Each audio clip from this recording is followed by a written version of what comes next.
Hello students, आपका स्वागत है confidence career institute chemistry by S Yadav. आज मैं आपको कोवेलेंट बॉन्ड फॉर्मेशन को एक्सप्लेन करूंगा बाय वैलेंस बॉन्ड थ्योरी। इससे पहले लुईस थ्योरी आई थी जिसमें सिंपल ये बताया गया था सारे एलिमेंट अपनी ऑक्टेट डुप्लेट पूरी करने के लिए इलेक्ट्रॉन की शेयरिंग करके कोवेलेंट बॉन्ड फॉर्मेशन करते हैं। ये थ्योरी थोड़ा एडवांस लेवल की है। इसको किसके लिए है ये theory? For formation of covalent bond.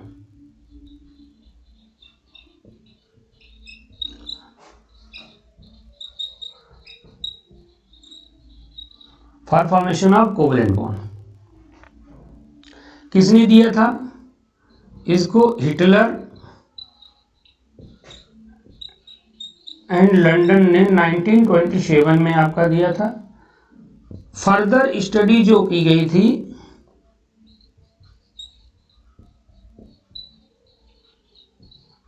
Done by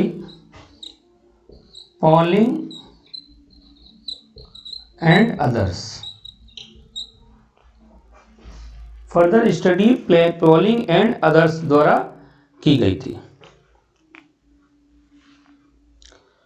इस थ्योरी में बताया क्या गया? ये थ्योरी ये कहती है कि जो हाफ फिल्ड ऑर्बिटल्स होते हैं जिनके अंदर अपोजिट स्पिन होती है इलेक्ट्रॉन की, पहले बात तो हाफ फिल्ड ऑर्बिटल अनस्टेबल होते हैं। वहां कहा गया था लुईस थ्योरी में कि जिन एलिमेंट में ऑक्टेट डुप्लेट नहीं पूरी होती वो अनस्टेबल होते हैं, लेकिन यहाँ ये बात नहीं कही। यहाँ कहा गया हाफ फिल्ड ऑर्बिटल कैसे होते हैं? अनस्टेबल होते हैं। तो वो ओवरलैपिंग करके इलेक्ट्रॉन को ओवरलैपिंग करके पेयरिंग करते हैं इलेक्ट्रॉन की और बॉन्ड फॉर्मेशन करते हैं। तो यहाँ हाफ फिल्ड ऑर्बिटल अनस्टेबल होते हैं। अगर हाफ फिल्ड ऑर्बिटल अनस्टेबल है तो बॉन्ड बनाएगा, और जितने ही हाफ फिल्ड ऑर्बिटल होते हैं उतने ही उस एलिमेंट की कोवेलेंसी होती है। फिर यहाँ पे ये भी एक्सप्लेन होती है जैसे एक्साइटेशन वगैरह जो होता है, जैसे आपने एस और सल्फर वगैरह में देखा होगा। सल्फर आपका 2 कोवेलेंट बॉन्ड बना सकता है, 4 बना सकता है, 6 बना सकता है। ग्राउंड स्टेट में 2 बनाता है, फर्स्ट एक्साइटेड स्टेट में आपने 4 बनाता है, और सेकेंड एक्साइटेड स्टेट में 6 बॉन्ड बना लेता है कोवेलेंट सल्फर। तो ये मैंने वेरिएबल बैलेंसी वाला टॉपिक वीडियो डाल रखा है, उसको आप देख सकते हैं। तो ये कोवेलेंट बॉन्ड के फॉर्मेशन को एक्सप्लेन कर वही, और इसमें ऑर्बिटल की बात होती है। ऐसे ऑर्बिटल जिनके अंदर अनपेयर्ड इलेक्ट्रॉन होते हैं वो आपके ओवरलैपिंग करके बॉन्ड बनाते हैं, और इस प्रोसेस में एनर्जी रिलीज होती है। तो जैसे अगर मान लो इसको मैं बात करूं, जैसे सपोज करो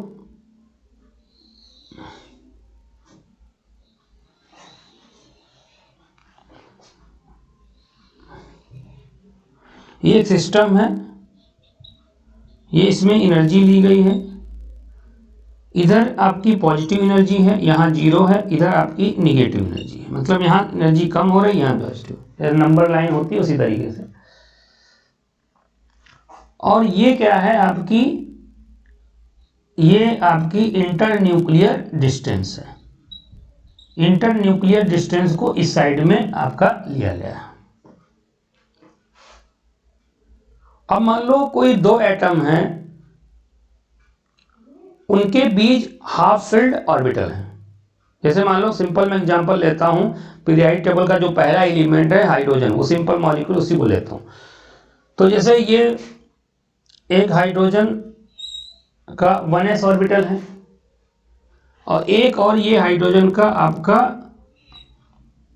1s ऑर्बिटल है। ये इसका न्यूक्लियस, ये इसका न्यूक्लियस। इसके पास एक इलेक्ट्रॉन है, मान लो ये, इसके पास एक इलेक्ट्रॉन है। ये दोनों इलेक्ट्रॉन आपके अपोजिट स्पिन कर रहे हैं। अगर अपोजिट इलेक्ट्रॉन स्पिन करेंगे तो इनके मैग्नेटिक फील्ड वगैरह प्रोड्यूस होगी। अपोजिट इलेक्ट्रॉन अगर स्पिन करेंगे मैग्नेटिक फील्ड प्रोड्यूस होगी अपोजिट। तो ये क्या करेंगे? दूसरे को अट्रैक्ट करेंगे।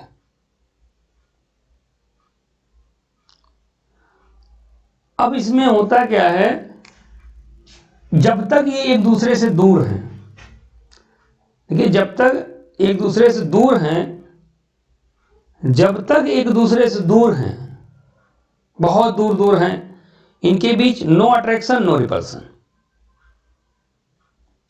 ये न्यूक्लियस इस इलेक्ट्रॉन को संभाले हुए है, ये न्यूक्लियस इस इलेक्ट्रॉन को संभाले हुए अटैच कर रखा है, जब तक ये दूर दूर हैं। लफड़ा तो जब होता है जब पास पास आते हैं। अब क्या हुआ, लेकिन हाँ थोड़ा सा ये अनस्टेबल है, इसके अंदर हाफ फील्ड इलेक्ट्रॉन ऑर्बिटल है, ये भी हाफ फील्ड है, इसके अंदर एक इलेक्ट्रॉन, इसके अंदर एक इलेक्ट्रॉन, तो थोड़ा सा परेशानी तो है, परेशानी है, समस्या है। अकेले नहीं रहना चाहता, ये पेयरिंग करना चाहता है, दो लोग हो जाएं तो जिंदगी का सफर आराम से कट जाएगा। अकेले हैं तो परेशानी है, दो लोग होंगे जिंदगी पता ही नहीं चलेगी कब कट गई। तो इसलिए ये क्या होता है, जब ये दूसरे से पास पास आते हैं, करीब आते हैं, तब क्या होता है, इनके बीच दो फोर्स होते हैं, एक अट्रैक्शन एक रिपल्सन। जैसे मान लो इसके न्यूक्लियस को मैं, अभी भी ये दोनों दूर दूर हैं, लेकिन अगर जब ये दोनों थोड़ा थोड़ा पास पास आते हैं, तब क्या करेंगे, एक दूसरे को ये थोड़ा सा अटैक करेंगे पेयरिंग करने के लिए। इसके न्यूक्लियस को आप Na से रिप्रेजेंट करिए, इसके ये मान लो एटम A है, ये मान लो हाइड्रोजन एटम है, इसके न्यूक्लियस को A से रिप्रेजेंट कर रहे हैं, इसके इलेक्ट्रॉन को हम Ea से रिप्रेजेंट कर रहे हैं, इसके न्यूक्लियस को हम Nb से रिप्रेजेंट कर रहे हैं, और इसके इलेक्ट्रॉन को हम Eb से रिप्रेजेंट कर रहे हैं। जब ये दूर दूर हैं तो ये न्यूक्लियस इस इलेक्ट्रॉन को अटैच कर रखा होगा, ये इसको अटैच कर रखा होगा, जब दूर दूर हैं तब। लेकिन जब ये दोनों पास पास आए इनके बीच, तब इनके बीच क्या होगा, इंटरेक्शन होगा। और इंटरेक्शन जब ये दोनों पास पास आना शुरू करेंगे, थोड़ा थोड़ा इनके बीच की दूरी घटेगी, और तब क्या होता है, इनके बीच जैसे दोनों अगर मान लो थोड़ा सा पास पास आए,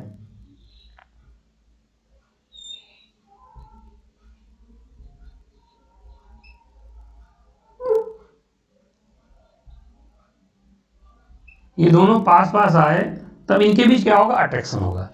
प्रैक्टिकली ये देखा गया है कि जब दोनों पास पास आते हैं तो इसका न्यूक्लियस इसके इलेक्ट्रॉनों को क्या करता है, अट्रैक्ट करता है।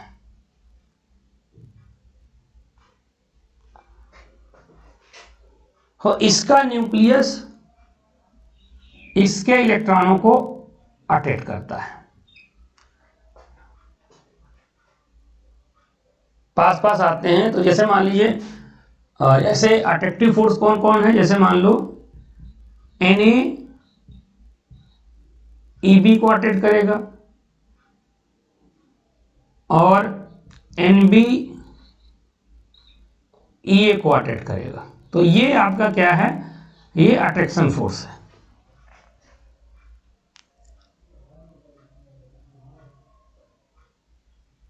लेकिन जब ये दोनों पास पास आएंगे तो इसका न्यूक्लियस इसके न्यूक्लियस को रिपेल भी तो करेगा,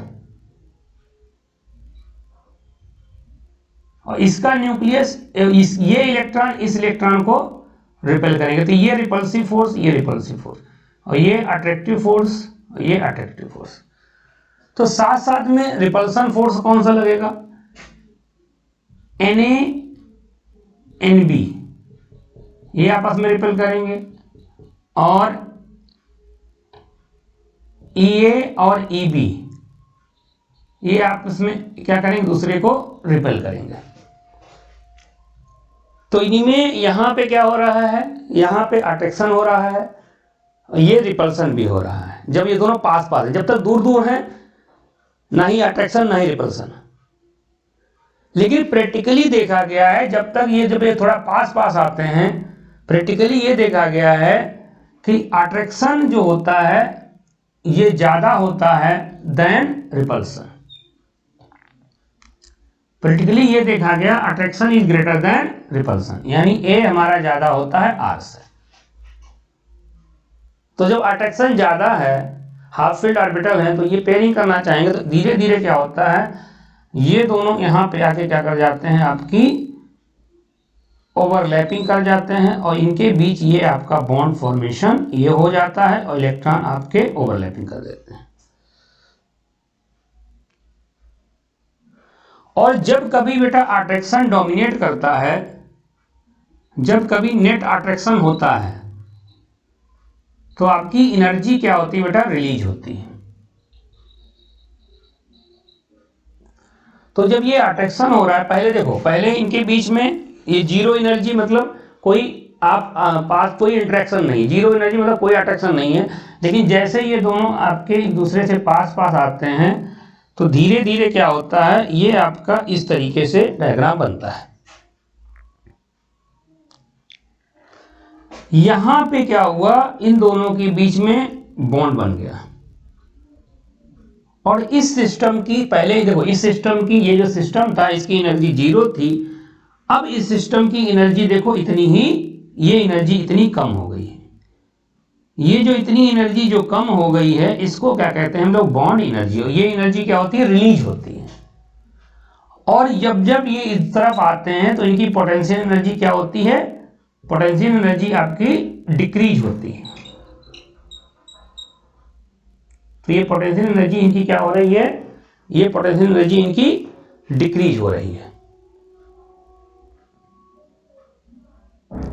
और यहां पे क्या हुआ, जब ये बॉन्ड बन गया, जब ये बॉन्ड, पहले तो अट्रैक्शन रिपल्सन बराबर है, लेकिन यहां पे जो है इस जगह पे अट्रैक्शन बराबर रिपल्सन हो गया, यानी अट्रैक्शन बराबर रिपल्सन। अब जितना अट्रैक्शन हो गया, अब अट्रैक्शन बराबर रिपल्सन,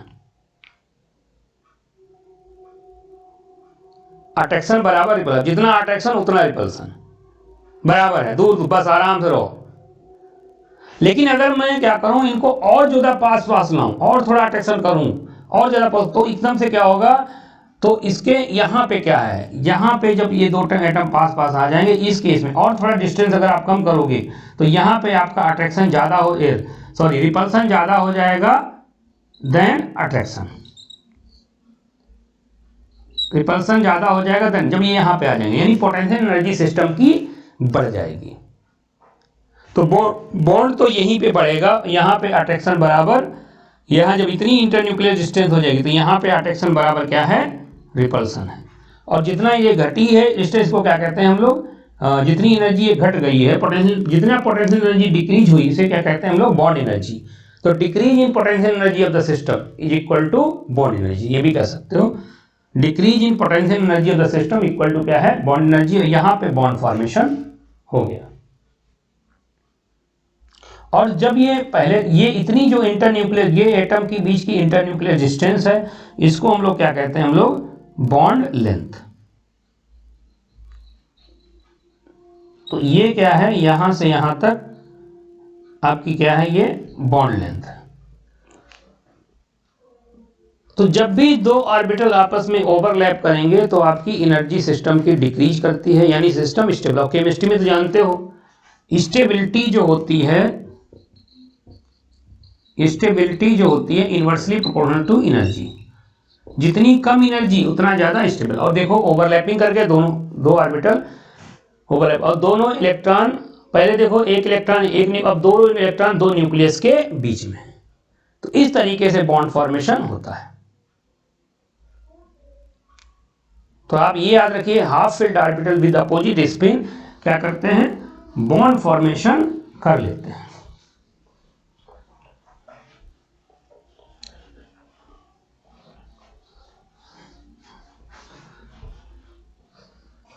उसके बाद ये होता है कि दो और क्राइटेरिया हैं, ऐसा नहीं सारे ऑर्बिटल ओवरलैप करेंगे। देखो ऑर्बिटल क्या होता है, एक 3D space around nucleus where probability of finding an electron is maximum. तो एक्चुअली होता क्या है, ऑर्बिटल एक वेव होती है, ये एक वेव है, ये इसका प्लस, ये माइनस, ये प्लस, ये माइनस, ऊपर वाले प्लस को माइनस। तो इसी चीज को जो हम ऑर्बिटल में इसको रिप्रेजेंट करते हैं, तो जैसे मान लो इस चीज को, अगर इसी चीज को हम कोई ऑर्बिटल, एक तो ये ऑर्बिटल है, ऑर्बिटल का वेव फंक्शन, इसी ऑर्बिटल को हम लोग ऑर्बिटल में इसको प्लस माइनस को इस तरीके से आपका दिखाते हैं, ये प्लस ये माइनस। तो एक ये प्लस एंड इसको रिप्रेजेंट कर रहा है, माइनस एंड इसको रिप्रेजेंट कर रहा है। तो जब भी ओवरलैपिंग होगी तो प्लस प्लस से ओवरलैपिंग करेगा और माइनस माइनस से ओवरलैपिंग करेगा। अगर प्लस प्लस ओवरलैपिंग करेंगे तभी आपकी बॉन्ड बनेगा, नहीं तो बॉन्ड नहीं बनेगा। तो जब प्लस प्लस ओवरलैपिंग करते हैं, जैसे ये इसका प्लस इसका प्लस, ये प्लस और ये माइनस, जब भी ये प्लस प्लस ओवरलैपिंग करते हैं और माइनस माइनस ओवरलैपिंग करते हैं, तब आपका इसको तभी आपका बॉन्ड फॉर्मेशन होता है। तो उसको कहते हैं पॉजिटिव ओवरलैप। इसको पॉजिटिव ओवरलैप कहते हैं या इसको इन फेज ओवरलैप कहते हैं। इसका साइन से कोई लेना देना, इसका चार्ज से कोई लेना देना नहीं है। इसको पॉजिटिव या इन फेज ओवरलैप, इसको आप ऐसे भी समझ सकते हो। जैसे मान लो इसे एक ऑर्बिटल ये है, एक ऑर्बिटल ये है, एक ऑर्बिटल ये का वेव फंक्शन ये है, तो ये प्लस ये माइनस, ये प्लस ये माइनस। अब ये दोनों अगर देखो, ये प्लस है, ये प्लस, प्लस के नीचे प्लस है, माइनस के नीचे माइनस है, तो ओवरलैप करेंगे तो कॉन्स्ट्रक्टिव इंटरफेरेंस होगा। तो इस तरीके से ये आपका बड़ी वेव बन जाएगी, हाई एनर्जी। तो ये आपका पॉजिटिव ओवरलैप होती है इस तरीके से। तो ये देखो प्लस ये इतना बड़ा हो गया, इतना बड़ा हो इसको, तो इसको बहुत ज़्यादा ये समझ में तो नहीं आएगा, लेकिन तब भी अगर समझ में आता है तो ठीक है। तो ये अगर पॉजिटिव पॉजिटिव ओवरलैप करेंगे, तो अगर मान लो प्लस प्लस ओवरलैप करेंगे तब बॉन्ड फॉर्मेशन होगा, या माइनस माइनस ओवरलैप करेंगे तो बॉन्ड फॉर्मेशन होगा। अगर आपका ये प्लस माइनस, अगर ये माइनस प्लस, तो ये अगर अपोजिट चार्ज वाले, अगर मान लो अगर ये माइनस और प्लस ओवरलैप करते हैं तो इसको कहते हैं out of phase overlap. Out of phase overlap, और इसको निगेटिव ओवरलैप कहते हैं।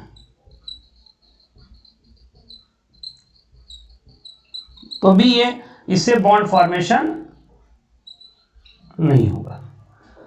प्लस माइनस अपोजिट ओवरलैप करेंगे तो बॉन्ड नहीं बनेगा। एक चीज और याद रखो, ओरिएंटेशन। अब जानते हो आपके 3 ऑर्बिटल होते हैं। जैसे आपका ऐसे समझो, जैसे जैसे पहले ये समझ लो हमारा, जैसे एस ऑर्बिटल जो होता है, एस ऑर्बिटल जो होता है आपका, ये आपका नॉन डायरेक्शनल होता है। इसमें इलेक्ट्रॉन डेंसिटी चारों तरफ बराबर होती है। और पी डी एफ ये हमारे डायरेक्शनल ऑर्बिटल होते हैं, डायरेक्शनल ऑर्बिटल होते हैं। ओवरलैपिंग जो होती है डायरेक्शनल ऑर्बिटल में ज्यादा होती है। Overlapping in directional orbital is more than non directional orbital.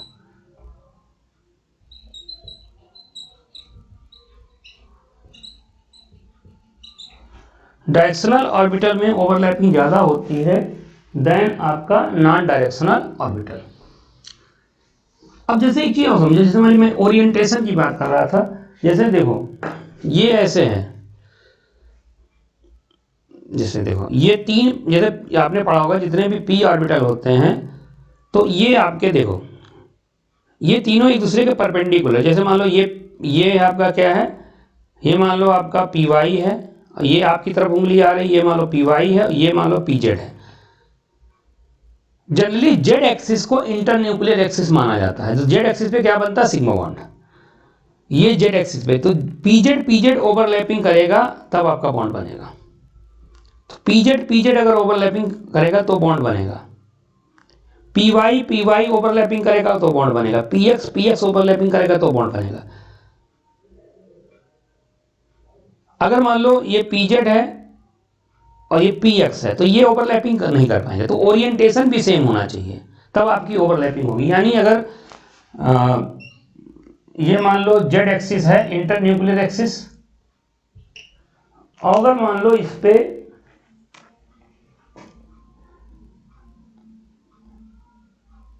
ये मान लो आपका पी वाई है और ये आपका px है।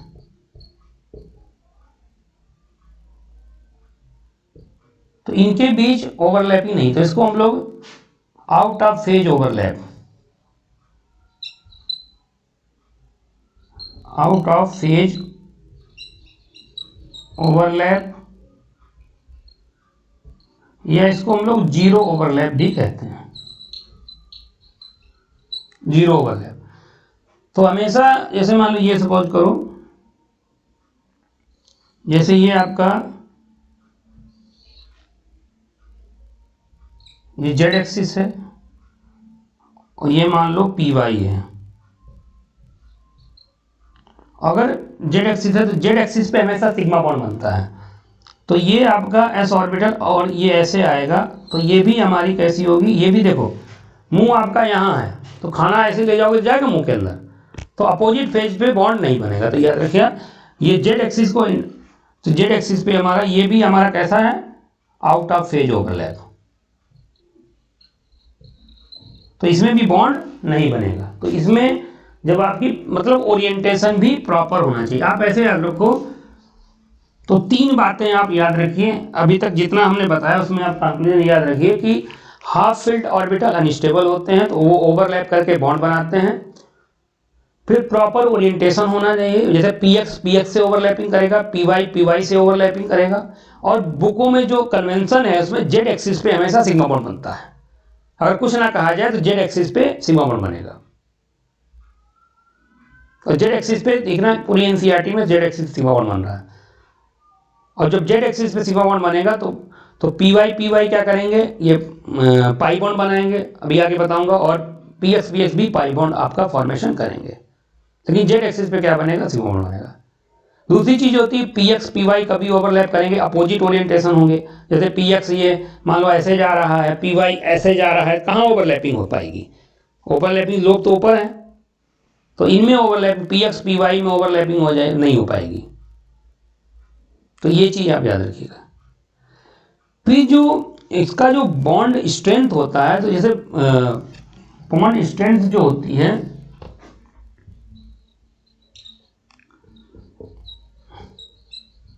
ये प्रोपोर्शनल टू होती है एक्सटेंट ऑफ ओवरलैपिंग।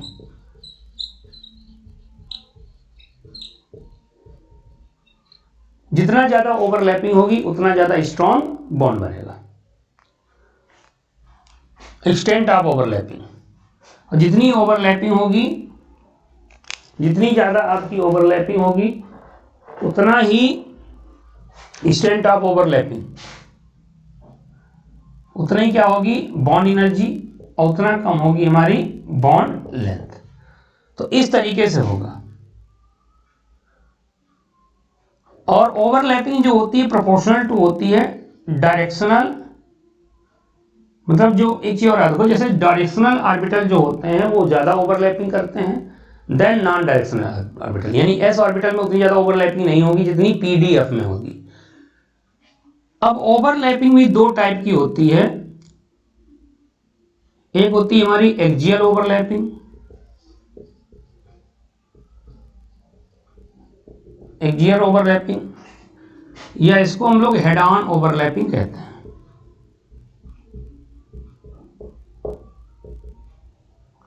इससे हमारा बेटा सिग्मा बॉन्ड फॉर्म होता है।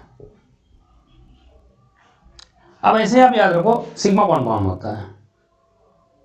याद रखने के लिए तो ट्रिक बता रहा हूं, जैसे देखो S for sigma, S for strong, S for sigma, S for strong. तो सिग्मा बॉन्ड स्ट्रॉन्ग होता है, यानी सिग्मा बॉन्ड फॉर्मेशन में ओवरलैपिंग भी बढ़िया होगी।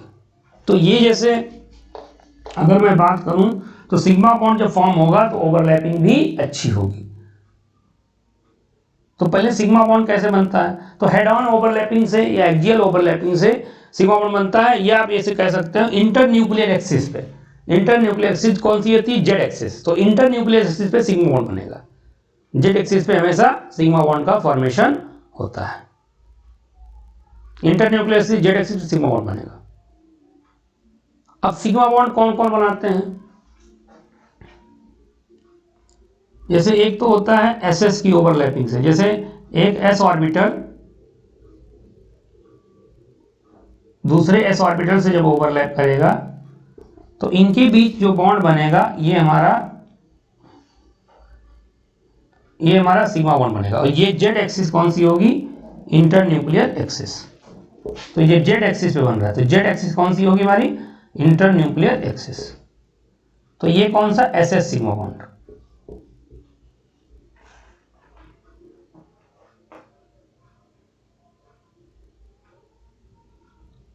एक चीज और देखना, जैसे एस ऑर्बिटल कभी भी पाई बॉन्ड नहीं बनाता है, एस ऑर्बिटल हमेशा सिग्मा बॉन्ड ही फॉर्म करेगा। सिग्मा बॉन्ड हमेशा इंटरन्यूक्लियर एक्सिस, जैसे दो एटम ऐसे हैं, दो एटम, तो इनके बीच में जो इलेक्ट्रॉन डेंसिटी होती है ये सिग्मा बॉन्ड होती है। S for sigma, S for strong, तो ये सिग्मा बॉन्ड होता है बीच में जो इलेक्ट्रॉन, इसको हम लोग क्या कहते हैं? सिग्मा बॉन्ड कहते हैं। दूसरा पीपी ओवरलैपिंग से, अगर मान लो ये एक पीजेड ऑर्बिटल है,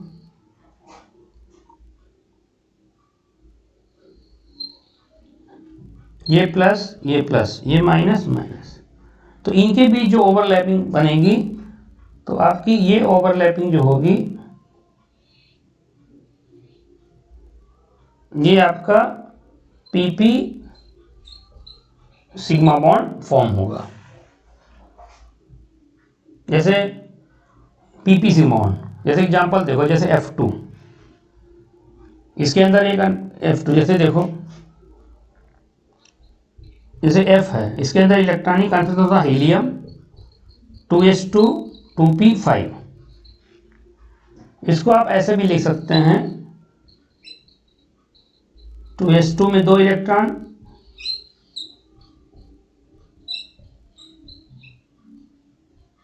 ये 2p5, ऐसे एक और एटम लिखोगे इसका भी इसी तरीके से हो जाएगा,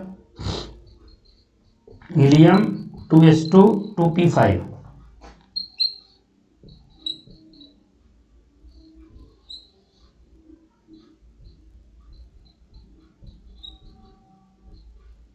अब ये देखो इसमें कितने देखो, जितने हाफ फील्ड ऑर्बिटल होते हैं उतने सिग्मा बॉन्ड फॉर्म होते हैं। इसमें जरा देखो, ये एक हाफ फील्ड ऑर्बिटल है, जैसे ये मान लो px है, ये मान लो आपका px है, ये py है और ये आपका pz है। ऐसे ये मान लो ये px है, ये py है, ये pz है। तो pz एक्सिस को इंटरन्यूक्लियर एक्सिस माना जाता है। तो z एक्सिस पे हमेशा कौन सा बॉन्ड बनेगा? ये सिग्मा बॉन्ड। तो ये आपका देखो, तो याद रखना यहां से एक अनपेयर्ड इलेक्ट्रॉन है तो एक ही कोवेलेंट बॉन्ड फॉर्म होगा। तो ये वाला ऑर्बिटल आपस में ओवरलैप कर जाएंगे और एक सिंगल बॉन्ड बनाएंगे। जैसे मान लो एक इलेक्ट्रॉन इसके पास है अनपेयर्ड इलेक्ट्रॉन, एक इलेक्ट्रॉन इस ऑर्बिटल के पास अनपेयर्ड है, तो ये दोनों आपस में क्या कर लेंगे? ओवरलैपिंग कर लेंगे और ये आपका सिग्मा बॉन्ड बन जाए, इसको पीपी सिग्मा बॉन्ड। तो एफ के बीच जो है ये हमारा पीपी सिग्मा बॉन्ड होता है।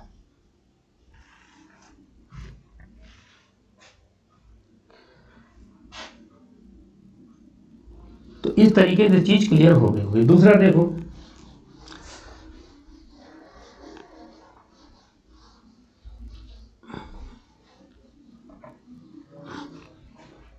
देखिए जैसे मान लो अब जैसे sp ओवरलैपिंग से सिग्मा बॉन्ड बने, जैसे एग्जांपल देखो, जैसे एक s ऑर्बिटल, इसके अंदर अनपेयर्ड इलेक्ट्रॉन, एक p ऑर्बिटल, इसके अंदर अनपेयर्ड इलेक्ट्रॉन, ये z एक्सिस है, ये प्लस ये माइनस, इसके अंदर इधर स्पिन कर रहा है, इसके अंदर, ये दोनों अगर आपके मिलेंगे तो इस तरीके से जो आपका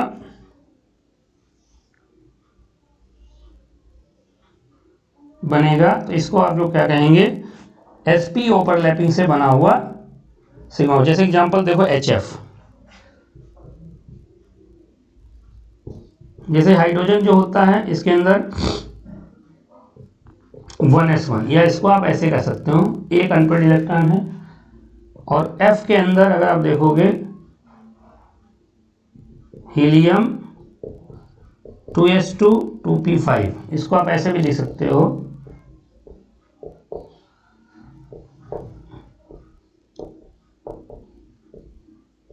तो देखो इसके अंदर एक अनपेयर्ड इलेक्ट्रॉन, इसके अंदर ये px है, ये py है और ये pz है।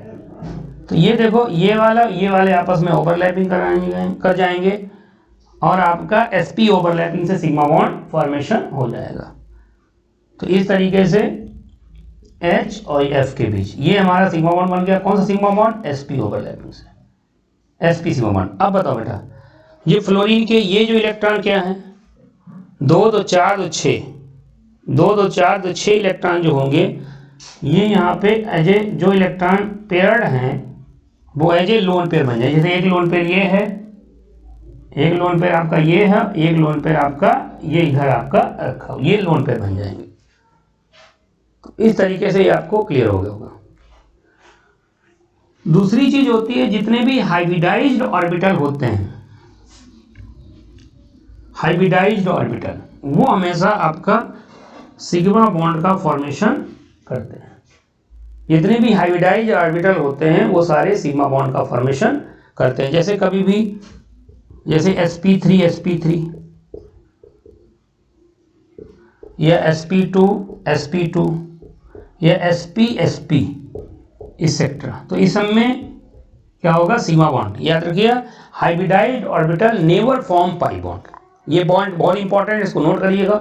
Hybridised orbital never form pi bond, hybridised orbital always form sigma bond, s orbital always form sigma bond.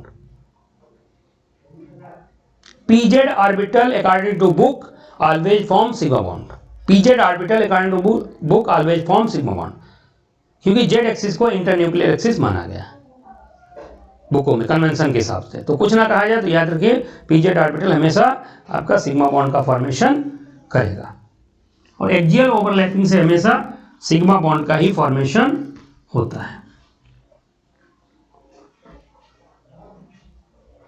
एक चीज और है, जैसे मैंने बताया डायरेक्शनल ऑर्बिटल के अंदर ओवरलैपिंग ज्यादा होती है, तो सिग्मा बॉन्ड की स्ट्रेंथ जो होती है, जैसे अगर pp की ओवरलैपिंग जो सिग्मा बॉन्ड बनता है, pp की जैसे सिग्मा बॉन्ड स्ट्रेंथ की बात करें, pp की ओवरलैपिंग से सिग्मा बॉन्ड होगा सबसे ज्यादा स्ट्रांग होगा, उससे कम ps से, उससे कम ss से। तो pp के ओवरलैपिंग से सिग्मा बॉन्ड ज्यादा स्ट्रांग बनता है।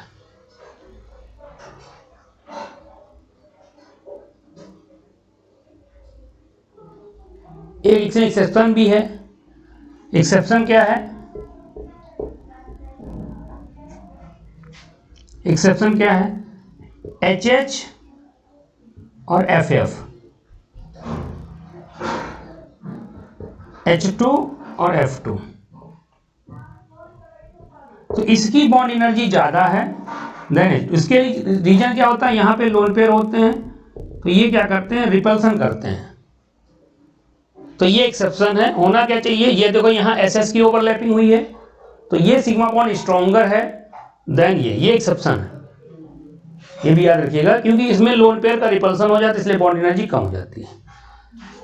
और बॉन्ड स्ट्रेंथ किस बात पे डिपेंड करती है? बॉन्ड स्ट्रेंथ देखो बेटा, एक तो पीपी के ओवरलैप, जनरली पीपी के ओवरलैपिंग से स्ट्रॉन्ग बॉन्ड बनेगा, लेकिन एक्सेप्शन क्या है? ये। उसके बाद आपका एक याद रखिए, जैसे पीपी के ओवरलैपिंग से स्ट्रॉन्ग बॉन्ड बनेगा। अब जैसे जैसे एक ही और, जैसे मान लीजिए n बढ़ता है, n क्या होता है? Principal quantum number. अब जैसे 1s की ओवरलैपिंग स्ट्रॉन्ग होगी, देन 2s की ओवरलैपिंग से, देन 3s की ओवरलैपिंग से। ऐसे ही जैसे जैसे n बढ़ेगा बॉन्ड की ओवरलैपिंग, मतलब एक्चुअली बॉन्ड स्ट्रेंथ घटती चली जाती है। जैसे 2p की ओवरलैपिंग ज्यादा होगी, देन 3p 2p की, देन 3p की। एक्चुअली होता क्या है, बड़े घर में कमरे बड़े बड़े होते हैं तो जो जैसे n जो बड़ा होता है, जैसे 3p ऑर्बिटल का साइज बड़ा होता है देन 2p ऑर्बिटल, और 4p ऑर्बिटल का साइज और बड़ा होता है। उसका रीजन क्या होता है? एक्चुअली ऑर्बिटल, इसका रीजन ये होता है कि जैसे बड़ा ऑर्बिटल है, इलेक्ट्रॉन तो दो ही हर ऑर्बिटल के अंदर रहते हैं, तो इलेक्ट्रॉन डेंसिटी डिफ्यूज होती है बड़े ऑर्बिटल के अंदर, तो अच्छी ओवरलैपिंग नहीं हो पाती है। इसलिए जो होता है छोटे छोटे ऑर्बिटल में ओवरलैपिंग बढ़िया होती है देन बिगर ऑर्बिटल। तो इसीलिए 2p की ओवरलैपिंग बढ़िया होगी। इसमें भी एक एक्सेप्शन है, जैसे मान लो अगर मैं बात करूं FF की बॉन्ड की और CL की बॉन्ड की, FF की बॉन्ड की बात करूं, CL की बॉन्ड की बात करूं, आप देख लेना इसमें बेटा 2p ओवरलैपिंग हुई है, 2pz और 2pz की ओवरलैपिंग हुई है। इसमें 3pz और 3pz की ओवरलैपिंग हुई है। लेकिन बॉन्ड एनर्जी जो होती है ये Cl की ज्यादा होती है। इसमें भी वही लोन पेयर रिपल्सन वाला चक्कर है। तो ये बॉन्ड एनर्जी का ऑर्डर ये है और बॉन्ड एनर्जी का ऑर्डर ये है। तो ये एक्सेप्शनल है, इनको आप याद रखिएगा। ऐसे और कई चीजें और कई सारी चीजें आएंगी एक्सेप्शन में, वो आगे बताता रहूंगा। तो ये चीजें क्लियर हो गई होंगी। तो ये से जैसे जो n बढ़ेगा तो ओवरलैपिंग कम होती चली जाएगी। बड़ा ऑर्बिटल अच्छी ओवरलैपिंग नहीं करेगा तो बॉन्ड स्ट्रेंथ कम होती चली जाएगी। बड़ा ऑर्बिटल क्यों अच्छी ओवरलैपिंग नहीं करेगा? क्यों अच्छी ओवरलैपिंग नहीं करेगा? क्योंकि इसमें इलेक्ट्रॉन डेंसिटी डिफ्यूज होगी, इलेक्ट्रॉन डेंसिटी कम होगी, तो अच्छी ओवरलैपिंग नहीं होगी। छोटे छोटे ऑर्बिटल जो होते हैं इसमें इलेक्ट्रॉन डेंसिटी डेंस होती है, बढ़िया होती है, तो अच्छी ओवरलैपिंग करता है। तो इस तरीके से आपको क्लियर हो गया होगा। दूसरी जो ओवरलैपिंग होती है, जो लेटरल ओवरलैपिंग होती है, तो उसके आगे हम लोग पाई बॉन्ड की बात कर रहे थे। तो पाई बॉन्ड में कैसे बनता है? बाई लेटरल ओवरलैपिंग और साइडवेज ओवरलैपिंग जब होगी तो पाई बॉन्ड बनेगा। जेड एक्सिस पे सिग्मा बॉन्ड बनेगा, according to books Z axis पे सिग्मा बॉन्ड बनेगा, और पी वाई और पी एक्स पे ओवरलैपिंग से पाई बॉन्ड बनेगा। जेड एक्सिस को इंटरन्यूक्लियर एक्सिस माना जाता है। ये लेटरल ओवरलैपिंग होती ऐसे ऐसे ऑर्बिटल ओवरलैप करते हैं, तब आपका पाई बॉन्ड बनता है। पाई बॉन्ड जो होते हैं ये कई प्रकार के होते हैं। जैसे इसमें पीपी ओवरलैपिंग से जो बॉन्ड बनता है, पीपी की साइडवेज ओवरलैपिंग से जो बॉन्ड बनता है, इसको हम लोग कहते हैं पीपी ओवरलैपिंग। जो बॉन्ड बनती है पीपी, उसको कहते हैं पी पाई बॉन्ड। और पी पाई बॉन्ड की बॉन्ड स्ट्रेंथ ज़्यादा होती है देन पी पाई बॉन्ड। जब पी और डी ऑर्बिटल ओवरलैपिंग करते हैं तो इससे, और इससे कम बॉन्ड स्ट्रेंथ होती है हमारी डी पाई की ओवरलैपिंग से, और वीक बॉन्ड फॉर्म होता है।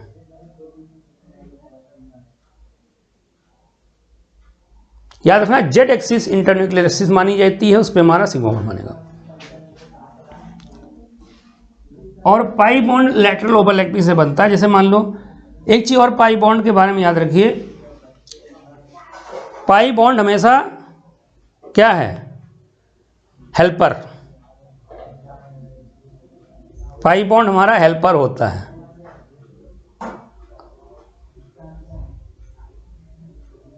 पाई बॉन्ड क्या है? हेल्पर। जैसे एक गाड़ी होती है, उसका एक ड्राइवर होता है, एक हेल्पर होता है। तो मेन कौन होता है? ड्राइवर। हेल्पर सहायता करता है। तो helper weak bond, helper pi bond. देखो अगर सिंगल बॉन्ड है तो सिग्मा ही होगा, डबल है तो पाई की बात करो। S for single, S for strong, S for sigma. S for single, S for strong, S for sigma. तो सिंगल बॉन्ड होगा तो वो सिग्मा ही होगा और स्ट्रॉन्ग होता है। अकेले कौन रह सकता है बताओ? शेर। जंगल का राजा कौन? शेर अकेला रह सकता है।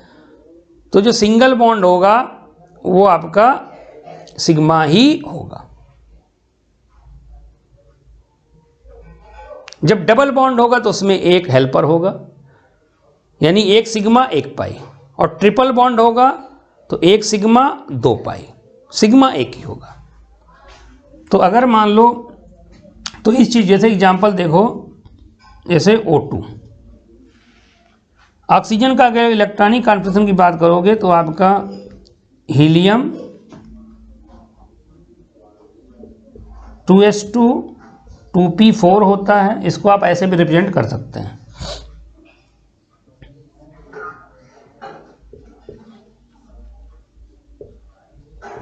ये 2p4 है। एक और ऑक्सीजन हीलियम 2s2 2p4, इसको भी ऐसे लिख सकते हैं,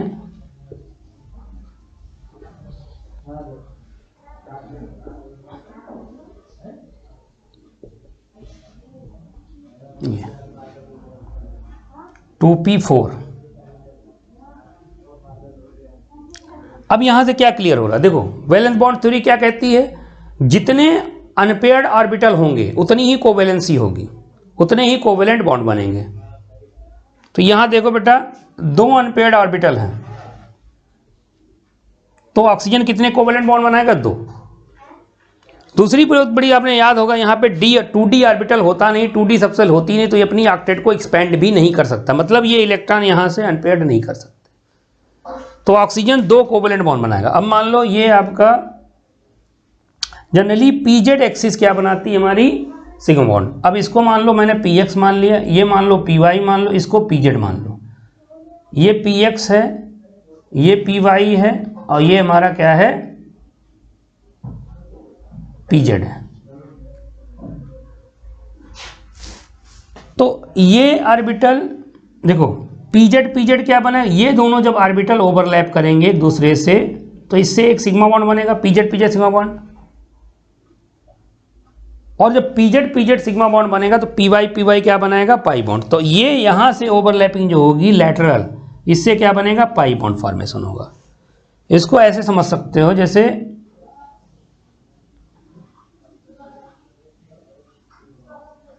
ये pz ऑर्बिटल है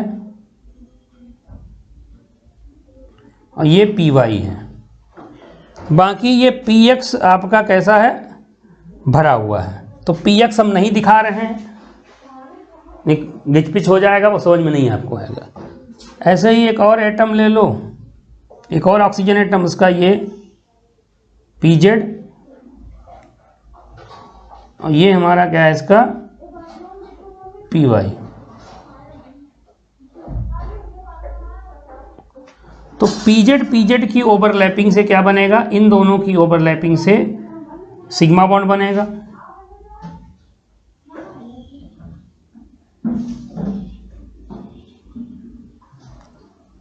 और ये जो ओवरलैपिंग हो रही है ये py से, ये आपका क्या बन रहा है, आपका पाई बॉन्ड का फॉर्मेशन हो रहा है। तो ये 2 बॉन्ड बन गए, डबल बॉन्ड। इसको मान लिया अगर रिप्रेजेंट करो तो इस तरीके से लिख सकते हो, इसमें एक सिग्मा बॉन्ड होगा, एक पाई बॉन्ड होगा, और एक देखो ये लोन पेयर है, ये देखो ये जो रखे हुए जिसमें फुली फिल्ड ऑर्बिटल हैं, 2 इलेक्ट्रॉन हैं, ये क्या करेंगे, यहाँ आपके लोन पेयर में चेंज हो जाएंगे। ये इस एटम के लोन पेयर बन जाएंगे, ये इस एटम के लोन पेयर, और ये वाले जो लोन पेयर हैं आप यहाँ रख दो। तो इस तरीके से आपको समझ में आया होगा। ऐसे ही आप N2 का देखिए, एक और एग्जांपल ले लो।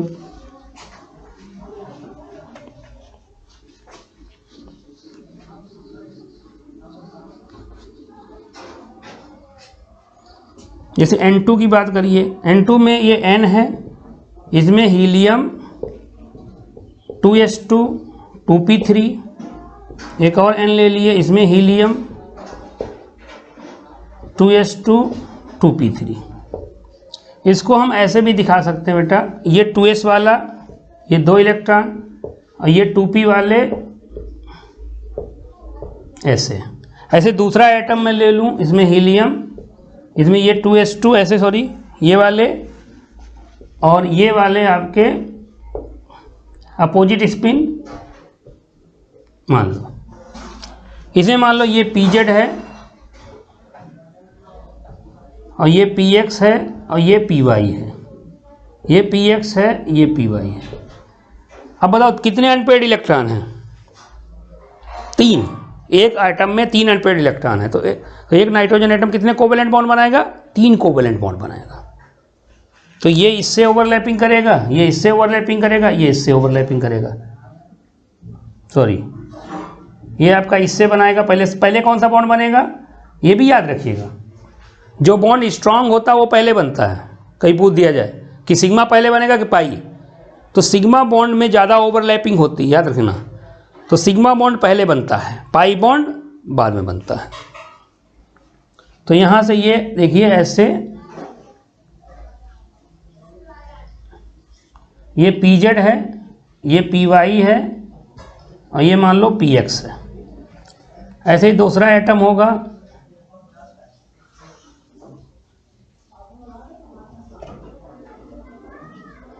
ये PZ है, ये PY है और ये हमारा क्या है PX है। तो पहले कौन सा बॉन्ड बनेगा, जो स्ट्रांग होता है उस तरफ से पहले ओवरलैपिंग होती है। तो ये हमारा PZ क्या बनेगा, ये पहले ओवरलैपिंग करेंगे और ओवरलैपिंग करके ये इस तरीके से ये PZ सिग्मा बॉन्ड बनेगा। और बाद में ये जो ओवरलैपिंग होगी इस तरीके से, तो ये P पाई और ये पाई बॉन्ड बनेगा और ये पाई बॉन्ड बनेगा और ये इससे ओवरलैपिंग करेगा इससे, तो ये PX तो दो पाई बॉन्ड यहाँ बन जाएंगे। इसको आप ऐसे भी दिखा सकते हो, N ट्रिपल बॉन्ड N, इसमें एक सिग्मा होगा, दो पाई होंगे और ये जो इलेक्ट्रॉन रखे हैं ये एज ए लोन पेयर यहाँ पे आ जाएंगे।